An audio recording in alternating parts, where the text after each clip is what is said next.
All right. Good morning. Welcome to Wednesday. Good morning. What's new? Nothing's new? What's that?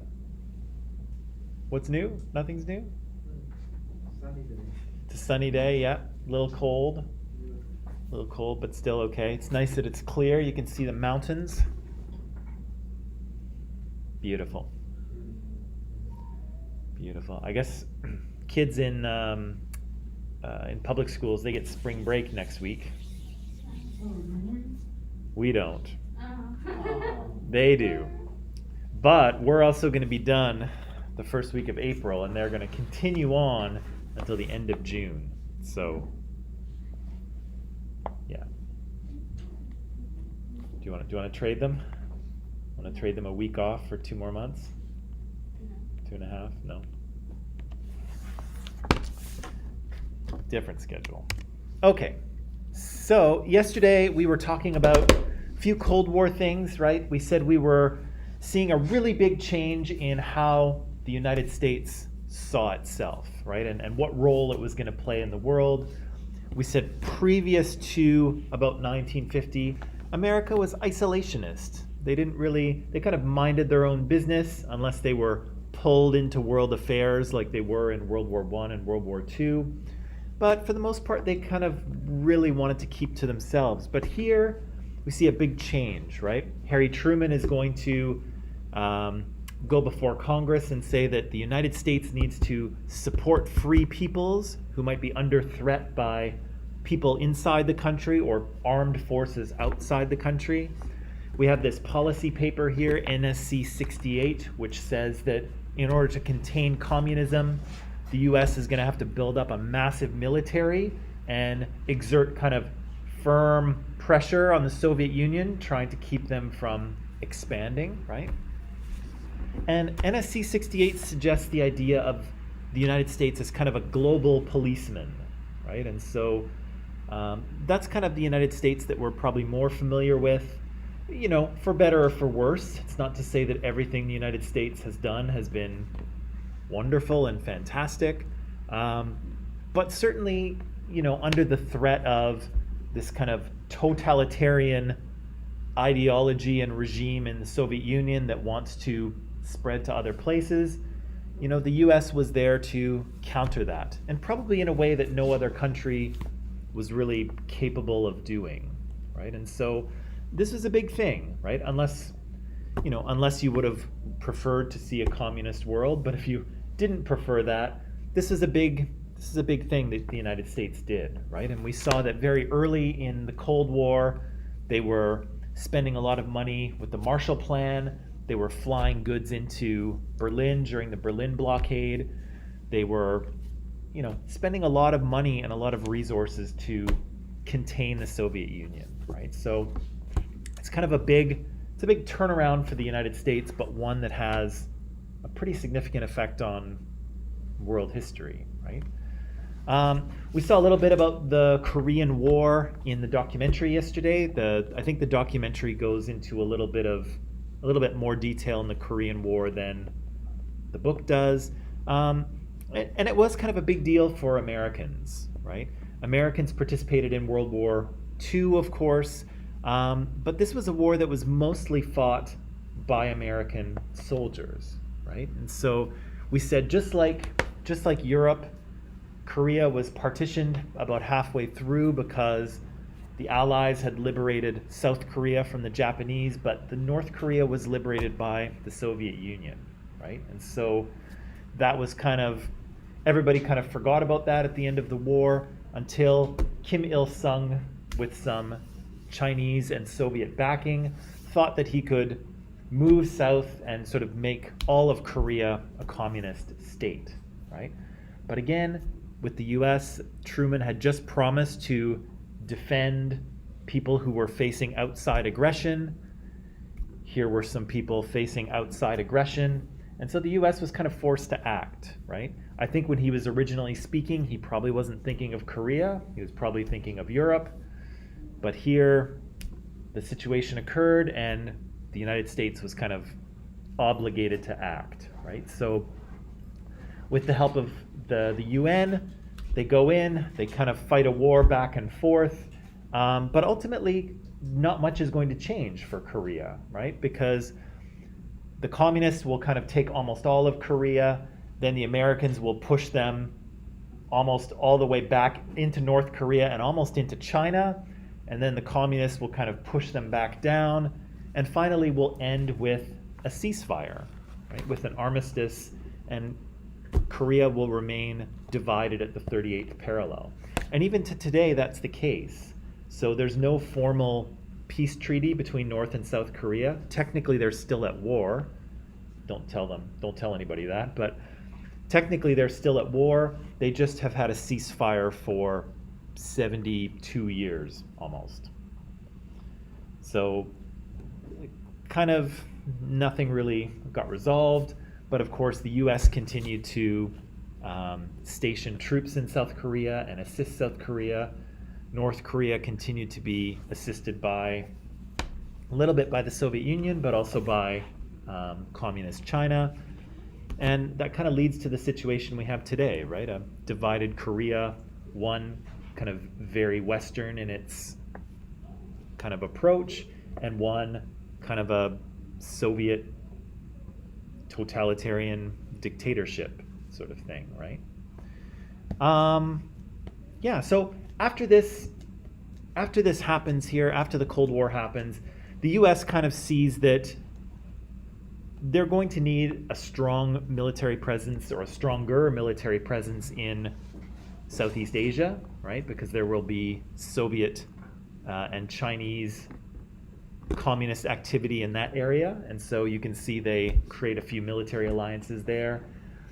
And then it also kind of reinforces the idea that maybe we need some military forces in Eastern Europe too, right? We might, if something similar happened in Europe, we would need to be ready, right? We'd need to be ready to sort of fight a war. And we talked about this by proxy, right? David told us when you do something, when something's a proxy or by proxy, it's kind of like you're fighting through someone else. You did tell us that, didn't you? A couple days ago?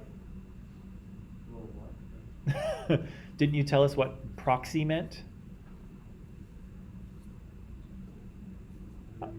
Okay, I'm going to say it was you. I'm going to give you that one. I'm not sure. Was it? Doesn't matter.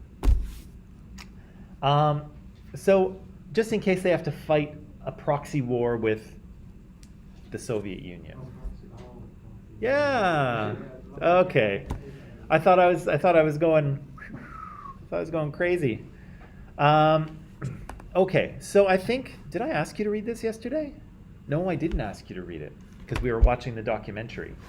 So we saw the Korean War, and I think the last part of the documentary we saw the Red Scare, right? We saw the kind of effects of McCarthyism, right? Where people were terrified of communism and communist spies, right?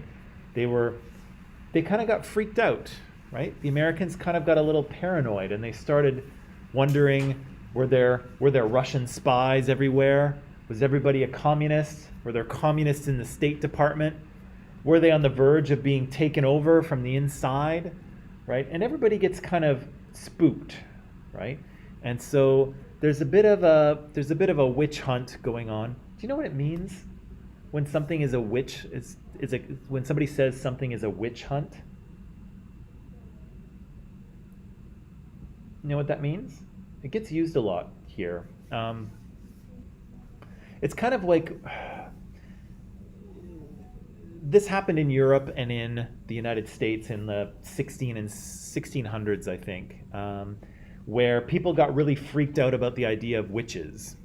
Okay, and so a few guys wrote books about witches and how horrible they were, and that they were kind of destroying society. And so you had to find them, right? You had to find witches, and you had to punish them and basically execute them, right? Because they were like a disease on society. They were a plague, right? These people who had supernatural powers. And so there was a few books published The Malleus Maleficarum is probably a popular one. That's the Latin for the witch hammer.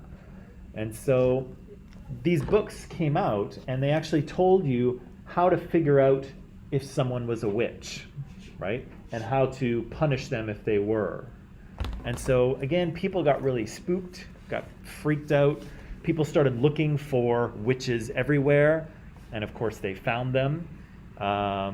Most of them were women who were maybe in the wrong place or the wrong time, or happened to have a cat, or maybe were unattractive, or whatever people thought a witch was, they were able to find women like this.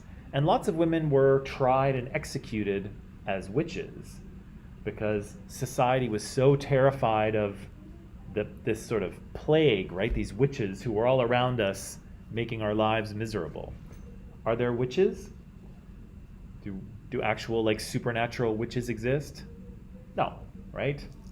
But people hunted for them and found them and punished them anyway, right? So nowadays, that's actually a really interesting history, but nowadays when we say something is a witch hunt, it's kind of like when you're looking for people that don't exist, right? But you will find people and you will punish them anyway, right? You're looking for a problem that's not there, but you're going to find people and punish them.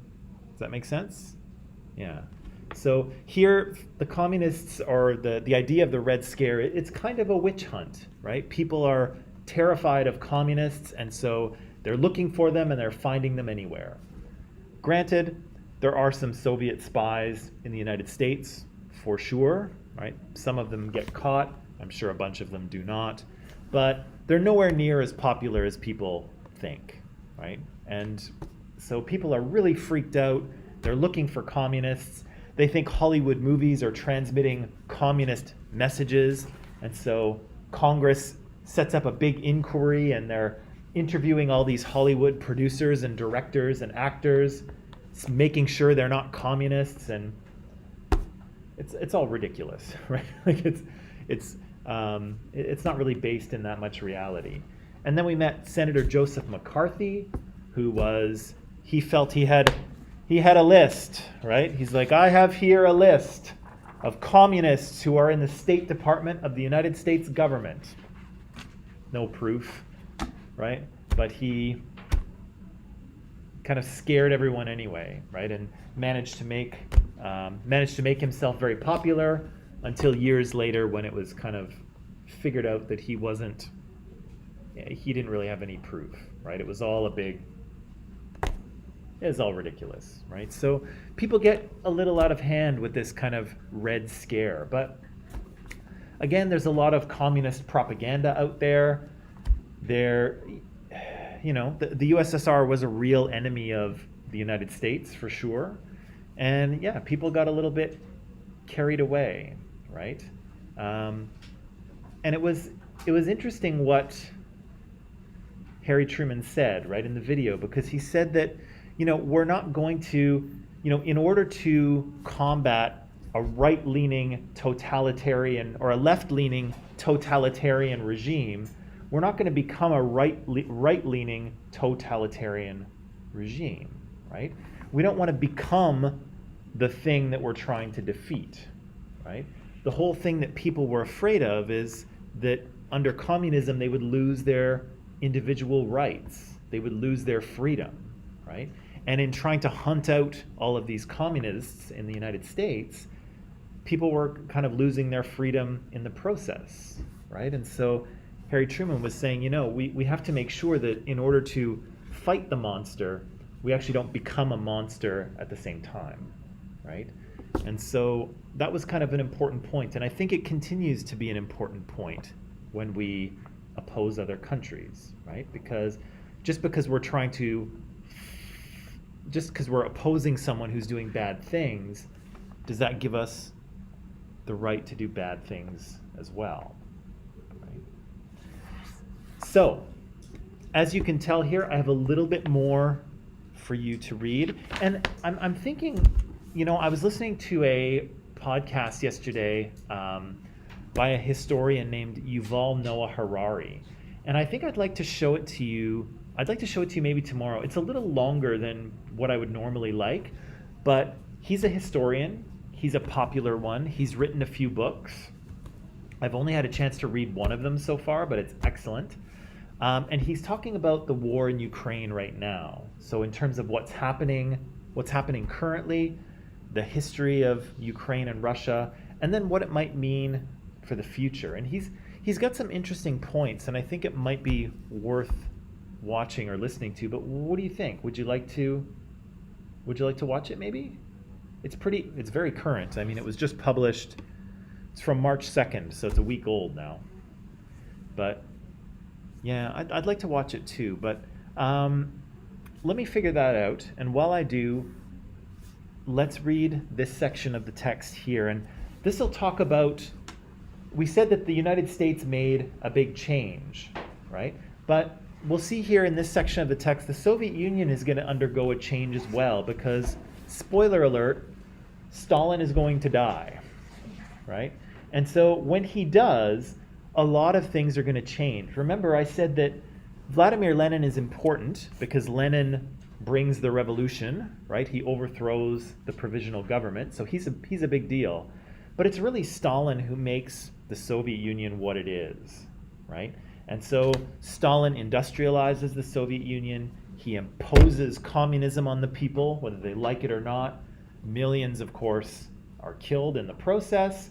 But when he dies, the Soviet Union is now an industrial power, they're a nuclear power, and they are locked in a Cold War with the United States, right? So he's kind of done all of these things, and now he's going to die, right? The guy who has been firmly at the steering wheel of the Soviet Union for 30 years, basically, probably more, is now dead, right? And the Soviet Union is going to have to kind of figure out who their leader is going to be and what things are going to be like now that Stalin is gone, okay?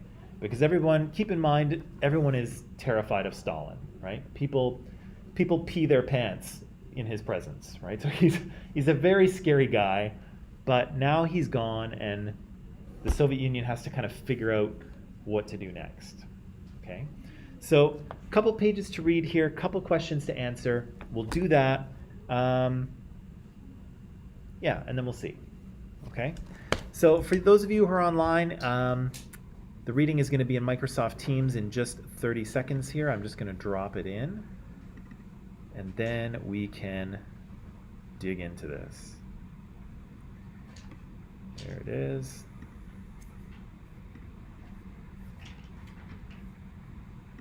There it is.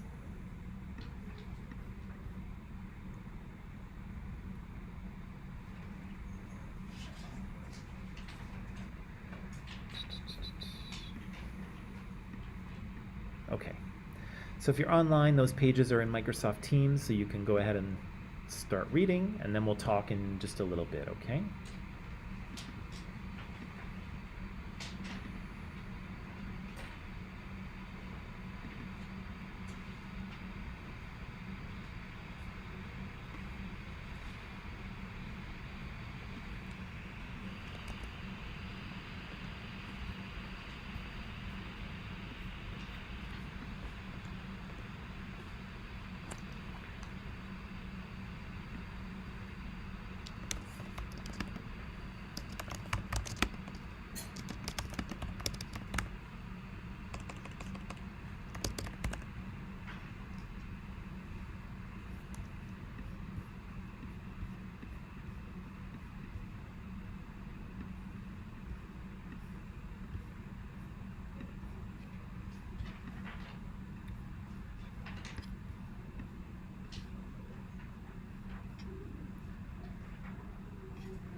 No good.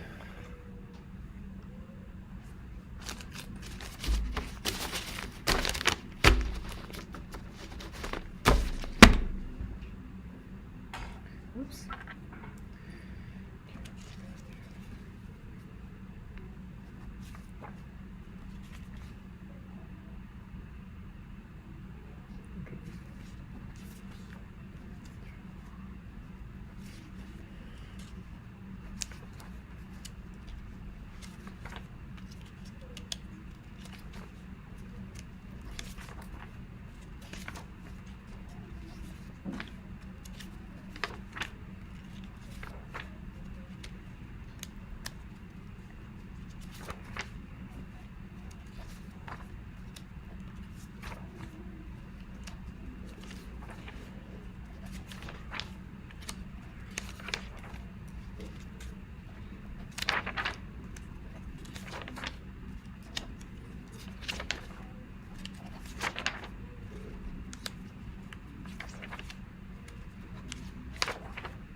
Okay, hardworking people, you want to take a little break? Of course you do. All right, let's have a break, and we'll come back in a bit. In 10 minutes, actually, because that's what the break is.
Okay, so I'll just give you a few minutes to finish up then. I'm going to put a little bit of time on the clock here, and hopefully that's enough.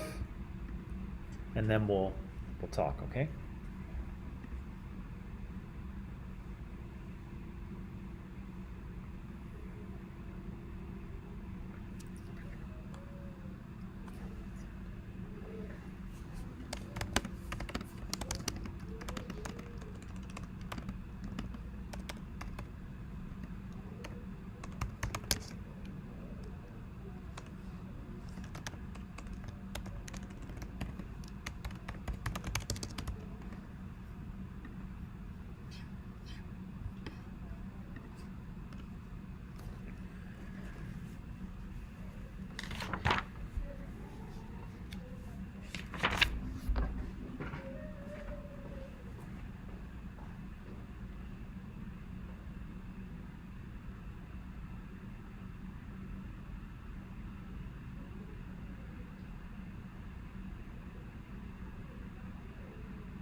Just a few more minutes, then we'll talk. Oh, I see what's going on here.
Okay, 30 seconds, 24 seconds, 21 seconds,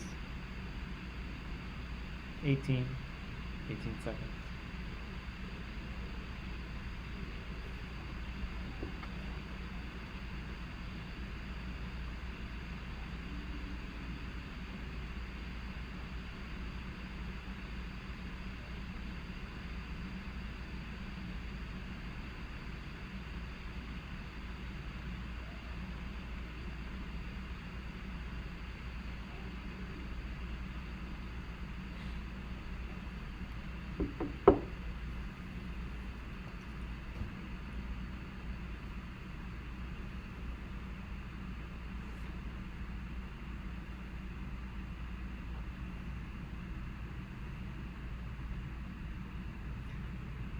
Okay, people.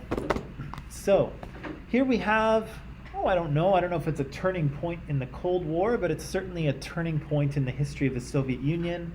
Of course, Stalin is dead, right? Boo-hoo. Horrible, right? That was a horrible monster. You shouldn't cry that he's gone. But he is gone, and who's going to take over for him? Anna, who's going to take over? Do you want to take a shot at it and embarrass yourself? Yeah, not bad. So Nikita Khrushchev. There's a Russian letter, and it's the pronunciation is an SH and then a CH. It's one letter, and so if you say like fresh cheese, you get the same sound. So it's Khrushchev. Tricky, but anyway, that's his name, and he's did you take the long way? I have talked with someone. Talk with someone, all right. Right, so yes, it's Nikita Khrushchev that becomes the kind of leader of the Soviet Union, right? So it takes a few years, right, for them to figure out who's got enough support, right? Who's got enough people behind them to become the leader? It's going to be Khrushchev, and he gets up at the 20th Party Congress, and he does a speech, and I think the speech is like 4 or 5 hours long. So if you think you're tired of listening to me talk, imagine Nikita Khrushchev going on for literally hours, right? Anyway, in that super long speech, there's kind of three themes. There's three ideas that he talks about. What's one of them, Mir? Soviet recognition of the growing importance of the developing world. Okay, so that's the third thing he talks about, the sort of growing importance of the developing world. And why is that important? Why is he talking about that, Mir?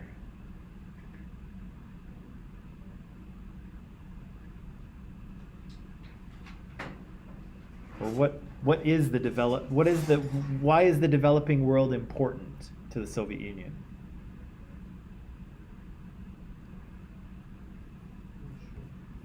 Sure, okay. Let's help him out here. Regina, can you help out? Why the developing world is important to the Soviet Union?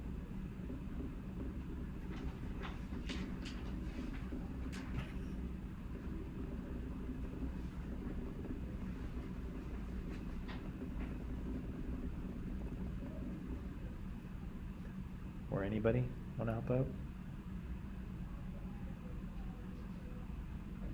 Can't find it? Okay.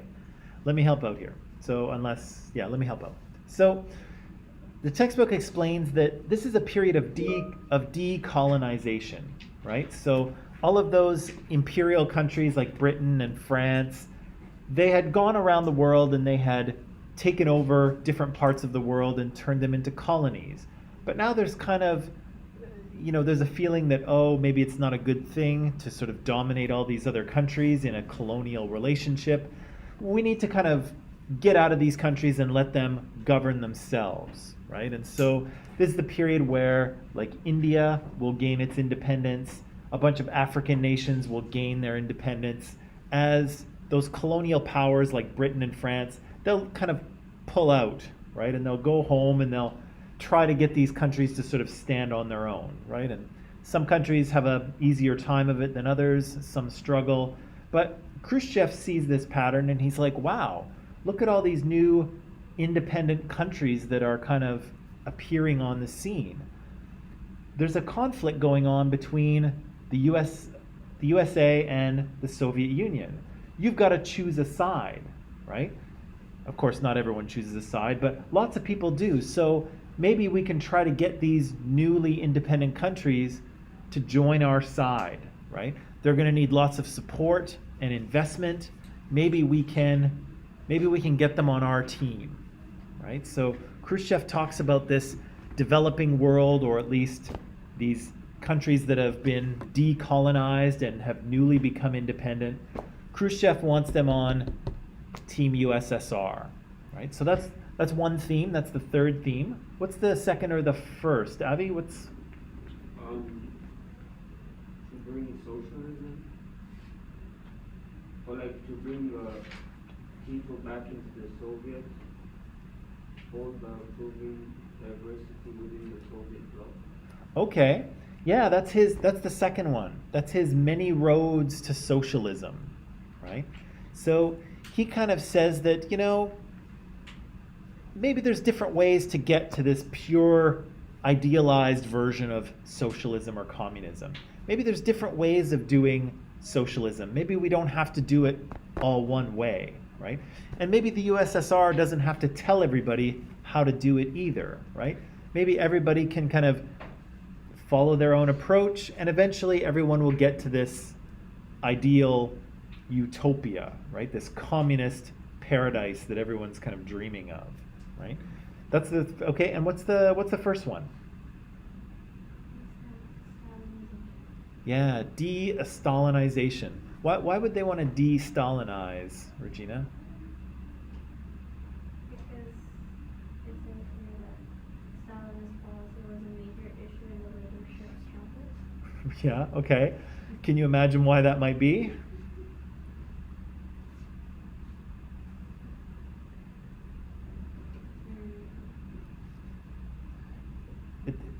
It's the obvious answer, like, yeah. Terror. Yeah, there's terror, right? The man is a monster, right? Killed millions and millions of Soviet citizens over the 30 years that he ruled. He was terrifying, right? About 10 years before he died, he went on a purge and he executed thousands and thousands of people who he thought disagreed with him or might challenge him, right? Everybody wants an end to this reign of terror, right? And finally he dies and like, oh, whew. Well, everybody can kind of breathe a sigh of relief, and then they can move on to let's do something different, right? Let's not continue to rule in this brutal, terrifying fashion where no one is safe, right? Nobody really wants that to continue, right? But of course, because of those purges, he doesn't really have a successor to replace him, right? Anyone who got close to powerful or, who is gaining power, Stalin would make them disappear, right? So Khrushchev is kind of smart, right? So he gets up there, he gives his speech, and he basically says, look, Stalin did great things, right? He made us a world power. He made us a nuclear power, right? He did wonderful things for our country, but he also did them in a terrible, horrible way, right?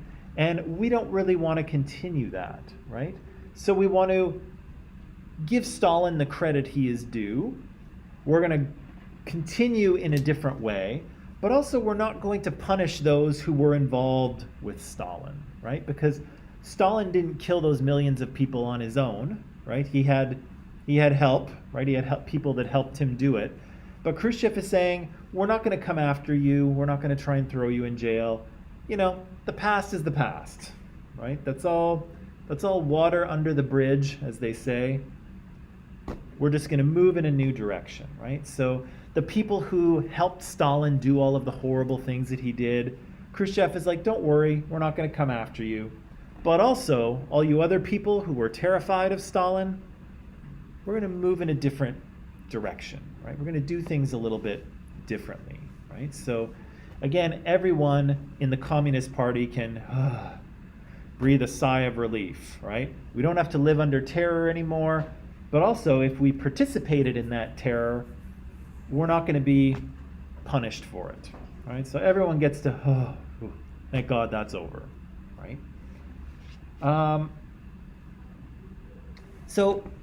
But they say that his speech to the Congress was, it opened a Pandora's box. Do you know what that means, or do you know the myth that refers to? Have you ever heard it before? Yeah. There's a Greek myth about a woman who's given a gift by the gods, and it's this beautiful, like a jewelry box, the most beautiful thing you've ever seen. And as is usual with Greek myths, the gods are always trying to punish or cause problems for humans. And so Pandora, this young woman, is given this beautiful box, but the gods caution her, but Pandora, you must never open the box, right? And so of course, what does she do? She opens the box, right? Because of course when you tell someone, not to do something, of course the first thing they're going to do is to do it. And so she opens it, but inside are all these horrible things, and they escape out into the world, like, greed and jealousy and things like that. And so it kind of explains why we have these things in the world, because they escaped from Pandora's box, right? And so here is the same thing, right? There is this seemingly innocent speech that Khrushchev gives, but all these things kind of escape and come out of it, right? And one of the things that comes out of it is that second one, is that many roads to socialism, right? Sounded very innocent, but as you can see, a lot of those Soviet bloc countries in Eastern Europe, they listen and they're like, oh, okay, so the Soviet Union is going to let us do our own thing now. Awesome, right? We're going to do that. And you can see in many Soviet bloc countries like Poland and Hungary and others, they start to push for more independence, right? They want to do things their own way, because Stalin has been telling their heads of government what to do for decades, right? And finally, they get a little sniff of freedom and they start to push back, right? And Poland is kind of the first country to push for some independence, right? Or a little bit of independence. So what kind of happens, just very quickly, what happens in Poland in 1956? Right. There's riots, right? What are they angry about, those Poles? Soviet economic and political domination. Yeah, so Poland has been dominated politically and economically and militarily by the Soviet Union for decades, right? And they want change. And so what they start to do is, as you can see, they start to kick out members of the Communist Party who are loyal to Moscow, right? Who are loyal to the Soviet Union. They start kicking them out of the party and out of the government, right? Khrushchev is a little bit upset. He's like, hey, what are you doing? Right? He has a meeting with, I believe, the then president of Poland, right? Vyacheslav Gomulka. And they kind of agree. Gomulka is he's kind of sly enough to make an agreement with Khrushchev that Khrushchev can live with, right? So Poland gets a little bit of economic independence. They get a little bit of political independence. But Gomulka says, don't worry, Khrushchev, we're still your friend. We're still allied with the Soviet Union. We're still going to do communism here. We just want to do communism kind of Polish style, if you will, right? But he reassures Khrushchev that everything is fine.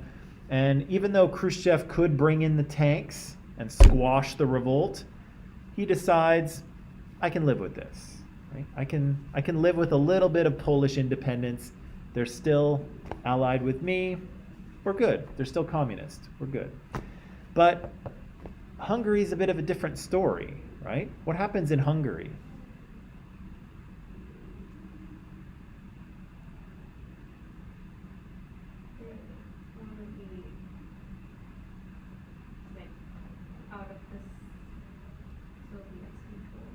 Yeah.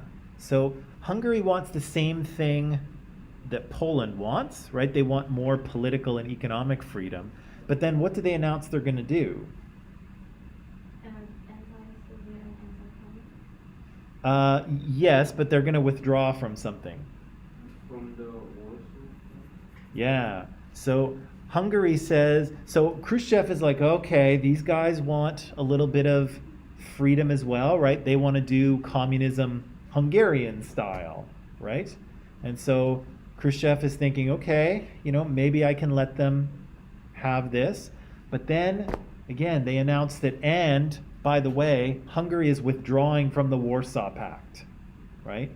And Khrushchev is like, nope, that is not happening, right? And as you can see, he sends in the tanks, he sends in the troops, right? Thousands of tanks, hundreds of thousands of troops. They put down the revolt, they install a hardline communist government, and that is it for Hungary, right? They are firmly under Soviet control. So you can see that they both want the same thing, but Poland kind of plays it a little more carefully, right? Hungary steps over the line, right? And the line is the Warsaw Pact. And because Khrushchev fears that if Hungary leaves the Warsaw Pact and he lets them go, do you think the others will leave too? Yeah, the others will bail out on him as well. And then he'll have no buffer zone between him and the West, right? So Hungary steps over the line and they get the Red Army, right? Poland is careful enough to get a little bit of independence while still saying, don't worry, Khrushchev, we're still here, we're still on your team. And they kind of get the freedom they want, right? So it's kind of a careful situation, right? And again, we see that, we'll talk about this tomorrow, but we see that the Soviets are really not willing to give up any control of the Eastern Bloc, right? They want those countries firmly allied with them. But also kind of what's holding that alliance together is the threat of military intervention, right? All of those countries had communism imposed on them, and they're basically being held hostage by the Soviet Union, right?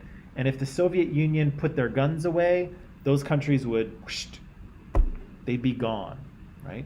But they all fear the Red Army and a Soviet invasion, and so they all follow the rules, right? They all listen to Moscow.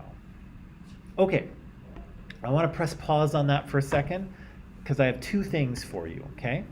Now, the first thing is the final project, okay? So for now, I've just put the final project into Microsoft Teams, just into the main chat. I'll talk about it a little bit with you tomorrow, but I'll let you can read over it a little bit later today and see what you think about it. There'll be more to come in terms of marking guides and things like that, so I will give you much more information than you have here. This is just a very quick summary of what it is, okay? And you can kind of think about it in your head in terms of maybe what you might want to do.